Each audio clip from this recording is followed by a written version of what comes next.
గంటలు ఎప్పుడు నిరంతరం మిమ్మల్ని కాపాడుకోవడానికి. మీరు ఓటేసింది ప్రేమ్ సాగర్ రావు గారికి అయితే వారు 16 గంటలు పనిచేస్తే మీకోసం రోజుకు 24 గంటలు పనిచేసే సురేఖమ్మ గారు జిల్లా పార్టీ అధ్యక్షులుగా మీ సోదరిమణిగా మిమ్మల్ని అందరినీ నిరంతరం మీ కుటుంబ సభ్యురాలుగా కాపాడుకుంటున్నందుకు వారిని అభినందిస్తున్నా. మీరు అదృష్టవంతులు అని చెప్పి ఈ వేదిక మీద నుంచి నేను చెప్పదలుచుకున్నా.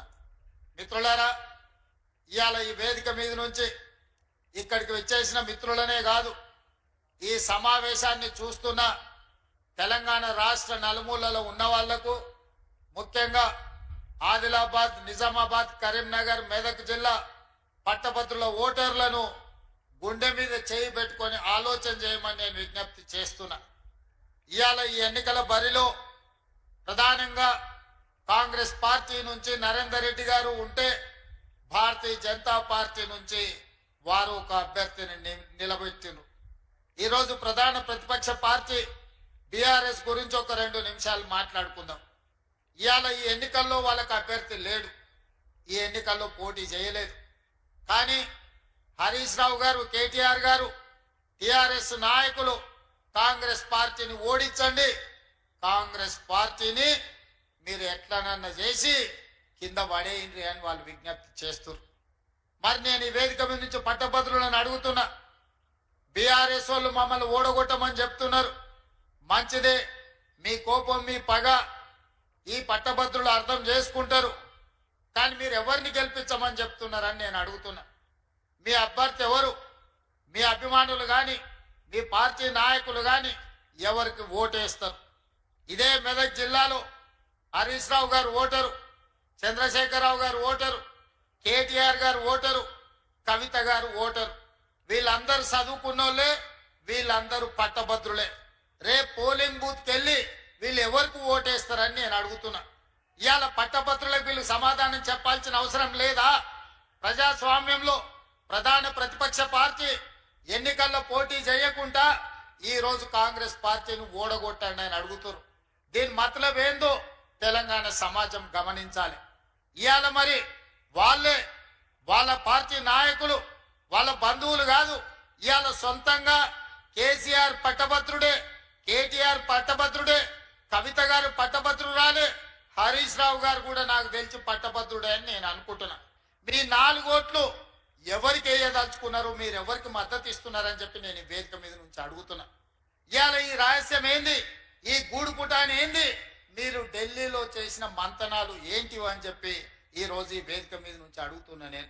అదే విధంగా 2023 డిసెంబర్లో జరిగిన ఎన్నికల్లో మీ అధికారం కోల్పోయింది. 2024 పార్లమెంట్ ఎన్నికల్లో 8 సీట్లలో మీకు డిపాజిట్లు పోతే బీజేపీ వాళ్ళు 8 సీట్లలో గెలిచింది.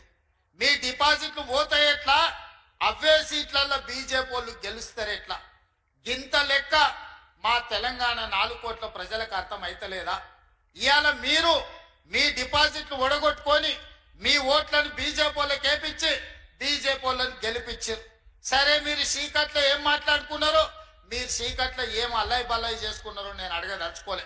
మరి బీజేపీ వాళ్ళు గెలిచి ఇవాళ 8 మంది ఎంపీలు గెలిచిండ్రు. ఆదిలాబాద్ నుంచి గెలిచిండ్రు, నిజామాబాద్ నుంచి గెలిచిండ్రు, కరీంనగర్ నుంచి గెలిచిండ్రు, మెదక్లో గెలిచిండ్రు. ఇవాళ 4 ఎంపీలు ఉన్నారు, దాదాపుగా 7 మంది ఎమ్మెల్యేలు ఈ ప్రాంతం నుంచే ఉన్నారు బీజేపీ వాళ్ళకు. మరి మోడీ నుంచి ఏమి తీసుకొచ్చిర్రని నేను అడుగుతున్నా. ఇవాళ మిమ్మల్ని 8 మంది ఎంపీలను 8 మంది ఎమ్మెల్యేలను గెలిపిస్తే తెలంగాణ రాష్ట్రానికి మీరు తెచ్చిందేంది, మోడీ తీసుకొచ్చి ఇచ్చిందేందని నేను ఈరోజు మిమ్మల్ని అడుగుతున్నా. కేవలం మా ఓట్లు కావాలి, మేము ఇచ్చే సీట్లు కావాలి, మీరు ప్రధానమంత్రులు కావాలి, లేకపోతే మీరు ఈరోజు మీరు మంత్రులు కావాలి. కానీ మరి తెలంగాణ ప్రజలకు మీరు ఇచ్చేదేంది, మిమ్మల్ని నమ్మేది ఎట్లా అని నేను అడుగుతున్నా. ఇవాళ మళ్ళా ఓట్ల కోసం వచ్చారు పట్టభద్రులలో. ఏం చేస్తారు మీరు? ఏం చేసింది 12 ఏళ్లలో? నరేంద్ర మోడీ గారు ప్రధానమంత్రి అయ్యి 11 సంవత్సరాలు దాటి ఇవాళకి 12 సంవత్సరాలు అవుతున్నాయి. ఈ 12 సంవత్సరాలలో తుమ్మిడేటి దగ్గర ఈ రోజు ప్రాజెక్టు కట్టుకోవడానికి గోదావరి జలాలకు మహారాష్ట్ర నుంచి మీరు అనుమతి ఇప్పించిండ్రా? ఒకవేళ తుమ్మిడేటి దగ్గర ప్రాజెక్టు కట్టనికే మహారాష్ట్ర అనుమతి ఇచ్చినుంటే ఇవాళ ఆదిలాబాదు జిల్లా 1.5 ఎకరాలు సస్యశ్యామలమై పసిడి పంటలు పండుతుండే ఆదిలాబాదు బిడ్డలు ఆదివాసీలు ఇవాళ వాళ్ళ బతుకులలో వెలుగు వస్తుండే. ఇవాళ ఈ ఆదిలాబాదు జిల్లా నేను పిసిసి అధ్యక్షుడిగా బాధ్యత తీసుకున్న తర్వాత మొట్టమొదట ఇంద్రవెల్లిలో సమావేశం పెట్టిన. మీ ఆశీర్వాదం తీసుకున్నా. మీ జిల్లాను